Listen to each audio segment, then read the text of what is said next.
নমস্কার শ্রোতা বন্ধুরা, আরও একটি নতুন ভিডিওতে আপনাদের স্বাগত।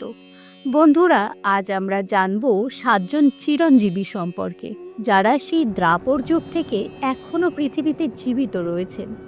মৃত্যু যাদের এখনও স্পর্শ করতে পারেনি। আপনারা কি জানেন কারা এই 7জন চিরঞ্জীবী? তাদের দীর্ঘায়ুর পেছনে রহস্য কী? কোথায় আছেন তারা? কেন তারা এখনও জীবিত রয়েছেন? চলুন জেনে আসি। প্রথম চিরঞ্জীবী হলেন পরশুরাম। পরশুরাম হলেন শ্রী বিষ্ণুর ষষ্ঠ অবতার। তিনি ঋষি যমদগ্নি ও তার স্ত্রী রেণুকার সন্তান। পরশুরাম নামের আক্ষরিক অর্থ কুঠার হস্তের শ্রীরাম। কথিত আছে তিনি সমুদ্রের আগ্রাসন থেকে কোঙ্কণ ও মালাবার অঞ্চলকে রক্ষা করেছিলেন। এই কারণে কেরল ও কোঙ্কণ উপকূলীয় অঞ্চলকে পরশুরাম ক্ষেত্র বলা হয়। একবার পরশুরামের মাতা রেণুকা গঙ্গা নদী থেকে জল আনতে গিয়ে গন্ধর্বদের রাজাকে অপ্সরাদের সঙ্গে উপভোগ করতে দেখেন এবং তার প্রতি মোহিত হয়ে পড়েন। পরশুরামের পিতা যখন তা জানতে পারেন, তাকে শাস্তি দেন। পিতার আদেশে পরশুরাম তার মা এবং ভাইদের হত্যা করেন, কিন্তু পরে যমদগ্নির তপস্যার ফলে তারা পুনরুজ্জীবিত হন। পরবর্তীকালে কার্তবীর্য অর্জুনের পুত্ররা আশ্রমে আসেন এবং পরশুরামের অনুপস্থিতিতে ধ্যানরত যমদগ্নিকে হত্যা করেন। পিতার মৃত্যুর প্রতিশোধ নিতে তিনি পৃথিবীকে ক্ষত্রিয় মুক্ত করার সংকল্প নেন। তিনি কার্তবীর্য অর্জুনের 100 পুত্রকে হত্যা করেন। তিনি পৃথিবীকে 21 বার ক্ষত্রিয় মুক্ত করেন। অন্যায় ও নৈরাজ্যের অবসানে তিনি তার জীবন উৎসর্গ করেছিলেন। এতে খুশি হয়ে মহাদেব তাকে দীর্ঘায়ুর বর দেন, তাই পরশুরাম এখনও পৃথিবীতে বেঁচে আছেন। দ্বিতীয় চিরঞ্জীবী হলেন অশ্বত্থামা। অশ্বত্থামা ছিলেন মহাভারতের মহান গুরু দ্রোণাচার্যের পুত্র। কৌরব এবং পাণ্ডবদের পাশাপাশি গুরু দ্রোণ তার পুত্র অশ্বত্থামাকে সমস্ত অস্ত্রের জ্ঞান প্রদান করেছিলেন। দ্রোণ অশ্বত্থামাকে নারায়ণ অস্ত্রের জ্ঞানও দিয়েছিলেন, যার ব্যবহার তিনি তার প্রিয় শিষ্য অর্জুনকেও শেখাননি।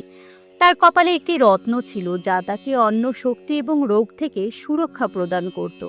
অশ্বত্থামা মহাদেবের কঠোর তপস্যা করে তার আশীর্বাদ পেয়েছিলেন। কুরুক্ষেত্র যুদ্ধে কৌরবদের পক্ষে তিনি যুদ্ধ করেছিলেন, কিন্তু পাণ্ডবরা দ্রোণাচার্যকে ছলনার দ্বারা হত্যা করলে অশ্বত্থামা প্রতিশোধ নিতে পাণ্ডবদের ধ্বংস করার জন্য নারায়ণ অস্ত্র ব্যবহার করেন। শ্রীকৃষ্ণের দেখানো উপায় অবলম্বন করে পাণ্ডবরা নারায়ণ অস্ত্রের ভয়ঙ্কর প্রভাব থেকে রক্ষা পান, কিন্তু দুর্যোধনের মৃত্যুর পর ক্ষিপ্ত হয়ে অশ্বত্থামা গভীর রাতে পাণ্ডবদের শিবিরে প্রবেশ করে পাণ্ডবদের পুত্রদের হত্যা করেন। এরপর তিনি পাণ্ডবদের ওপর ব্রহ্মাস্ত্র প্রয়োগ করেন। তখন অর্জুনও ব্রহ্মাস্ত্র প্রয়োগ করেন। শ্রীকৃষ্ণের পরামর্শে অর্জুন তার ব্রহ্মাস্ত্র ফিরিয়ে নেন, কিন্তু পাণ্ডবদের একমাত্র উত্তরাধিকারীকে শেষ করে দিতে অশ্বত্থামা সেই অস্ত্র অভিমন্যুর স্ত্রী উত্তরার গর্ভে প্রয়োগ করে। ভগবান শ্রীকৃষ্ণ তার ঐশ্বরিক শক্তি দিয়ে শিশুটিকে রক্ষা করেন।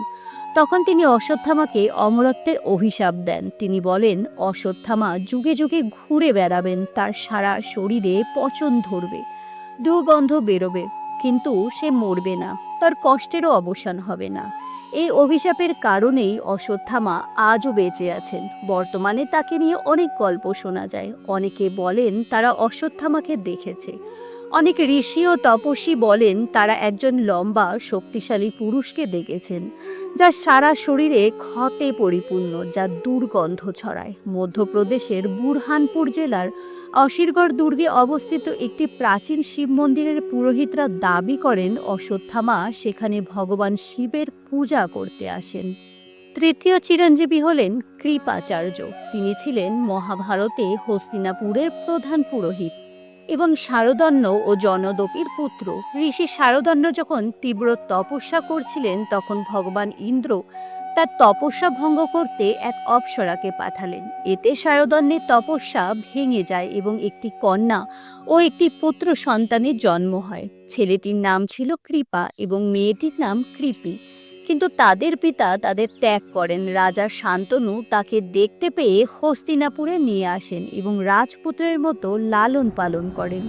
কৃপির বিবাহ হয় দ্রোণাচার্যের সাথে। কৃপাচার্য পাণ্ডব ও কৌরব উভয়ের গুরু ছিলেন। কুরুক্ষেত্র যুদ্ধে কৌরবদের পক্ষে যোগ দিলেও তিনি সর্বদা ধর্ম পালন করতেন। তিনি পরবর্তীকালে পাণ্ডবদের বংশধর পরীক্ষিতের গুরু হন। নিজ গুণের জন্য এবং কুরুক্ষেত্র যুদ্ধে কৌরবদের পক্ষে যোগ দিলেও সর্বদা নিরপেক্ষ মতামত গ্রহণের জন্য তিনি অমরত্বের বর লাভ করেন। এই জন্য শাস্ত্রে তাকে 7 চিরঞ্জীবীর একজন হিসেবে বর্ণনা করা হয়েছে। চতুর্থ চিরঞ্জীবী হলেন মহর্ষি বেদব্যাস। তিনি হলেন ঋষি পরাশর ও সত্যবতীর পুত্র। বেদব্যাস মহাভারত রচনা করেন, বেদকে 4 ভাগে ভাগ করেন, যার ফলে বেদ অধ্যয়ন আরও সহজ হয়ে ওঠে। তিনি ছিলেন ত্রিকালদর্শী, অর্থাৎ তিনি অতীত, বর্তমান, ভবিষ্যৎ দেখতে পেতেন। তার জ্ঞান ও সাধনায় খুশি হয়ে তার পিতা ঋষি পরাশর তাকে অমরত্বের বর দেন। পঞ্চম চিরঞ্জীবী হলেন রাজা বলি। তিনি ছিলেন পরম বিষ্ণুভক্ত প্রহ্লাদের বংশধর। তিনি একজন অত্যন্ত ধার্মিক ও দানশীল রাজা ছিলেন। নিজের বীরত্ব ও ভক্তি দ্বারা তিনি ত্রিভুবন জয় করেন এবং ইন্দ্রকে ইন্দ্রলোক থেকে বিতাড়িত করেন। তখন ইন্দ্র ও দেবতারা ভগবান বিষ্ণুর কাছে সাহায্য চান। বিষ্ণু বলেন, যুদ্ধ দ্বারা নয় বরং কৌশলে বলিকে হারাতে হবে। তাই শ্রী বিষ্ণু ঋষি কাশ্যপ ও অদিতির গৃহে পুত্ররূপে বামন অবতার গ্রহণ করেন। ত্রিলোক জয় করার পর বলি এক যজ্ঞের আয়োজন করেন এবং সকলকে কিছু না কিছু দান করছিলেন।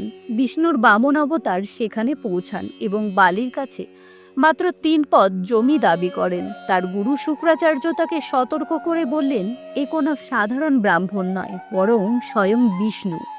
বলিও তা বুঝতে পারেন, কিন্তু গুরুর সতর্কবাণী উপেক্ষা করে বামনকে 3 পদ জমি দান করার প্রতিশ্রুতি দেন। তখন ভগবান বিষ্ণু বামন অবতার বিশাল রূপ ধারণ করেন। তিনি তার 1 পা রাখেন স্বর্গে, আরেক পা রাখেন পৃথিবী ও পাতালে। এরপর তিনি বলেন, আমার আরেক পা কোথায় রাখব? বলি তখন ভগবানকে বললেন তার আরেক পা বলির মাথায় রাখতে। বিষ্ণু তখন তার মাথায় পা রেখে তাকে পাতালে প্রবেশ করালেন। ভগবান বিষ্ণু বলির প্রতি খুব প্রসন্ন হয়ে তাকে পাতাল লোকের রাজা করেন এবং চিরঞ্জীবী হওয়ার আশীর্বাদও দেন। ষষ্ঠ চিরঞ্জীবী হলেন বিভীষণ। বিভীষণ ছিলেন রাবণের ছোট ভাই, কিন্তু তিনি তার ভাইয়ের অন্যায়ের বিরুদ্ধে রুখে দাঁড়ান এবং সত্যের পথ বেছে নেন। রাবণ সীতাকে অপহরণ করলে বিভীষণ তাকে বোঝানোর চেষ্টা করেন, কিন্তু রাবণ তার কথা শোনেননি। তখন তিনি মাতা সীতাকে উদ্ধার করতে শ্রীরামকে সাহায্য করেন। তিনি রাবণের দুর্বলতা এবং পরিকল্পনার সম্পর্কে শ্রীরামকে অনেক গুরুত্বপূর্ণ তথ্য দিয়েছিলেন, যা তাকে যুদ্ধ জয় করতে সাহায্য করেছিল। রাবণ নিহত হলে শ্রীরাম বিভীষণের আনুগত্য ও ভক্তি দেখে তাকে লঙ্কার রাজা নিযুক্ত করে দেন এবং তাকে অমরত্বের বর দেন, যার কারণে তিনি চিরঞ্জীবী হয়ে ওঠেন। সপ্তম চিরঞ্জীবী হলেন হনুমানজি। পবনপুত্র হনুমানকে ভগবান শিবের অবতার বলে মনে করা হয়। তিনি খুবই শক্তিশালী ছিলেন। রামায়ণের যুদ্ধে হনুমান মা সীতার সন্ধান করেন এবং তার কাছে ভগবান রামের বার্তা পৌঁছে দেন। তার ভক্তি ও সাহসিকতার কারণে মাতা সীতা তাকে অমরত্বের বর দেন। মনে করা হয় তিনি আজও জীবিত আছেন।